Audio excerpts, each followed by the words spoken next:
2026 தமிழக வாழ்வுரிமை இயக்கம் மேலும் முன்னேற வேண்டும். முன்னேறும் பாதை எப்படி இருக்கின்றது? அந்த முன்னேற்றத்திற்கு எங்களுடைய வாக்கு உங்களுக்கு செலுத்த அந்த வாக்கை பெற்றுத்தாருங்கள். விக்னேஷ், விழுப்புரம். தமிழக வாழ்வுரிமை கட்சி உண்மையிலேயே நான் கடந்த ஆண்டு குவைத் மண்ணிற்கு வருகை தந்த போதும் நம்முடைய நெல்லை மரக்காயர் அவர்கள் அழைப்பில் ஏற்று ஒரு சில ஆண்டுகளுக்கு முன்பு வருகை தந்த போதும் என்னுடைய முகநூல் பக்கம் தமிழக வாழ்வுரிமை கட்சிக்கென்று தனியான யூடியூப் சேனல்கள் பெருமளவில் இல்லை, வார பத்திரிகைகள் இல்லை, தினசரிகள் இல்லை, மிகப்பெரிய வலுமிக்க ஊடகங்களில் எங்களுக்கான முக்கியத்துவம் இல்லை. ஆனால் இன்றைக்கு என்னுடைய முகநூல் பக்கங்களை தொடர்ந்து பின்பற்றக்கூடிய புலம்பெயர்ந்த உறவுகள் அனைவருக்கும் தெரியும்.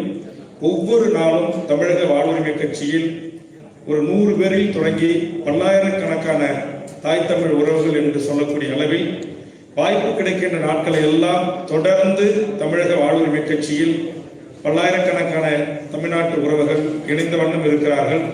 நிச்சயம் தமிழக வாழ்வுரிமை கட்சி ஒரு வளர்ந்து வருகின்ற தமிழ்நாட்டின் ஒரு அரசியல் இயக்கமாக இருக்கிறது. எதிர்காலத்தில் நாங்கள் தனித்து நின்றுதான் ஆட்சியை பிடிப்போம் என்று சொல்லலாம் நான் முன்வரவில்லை.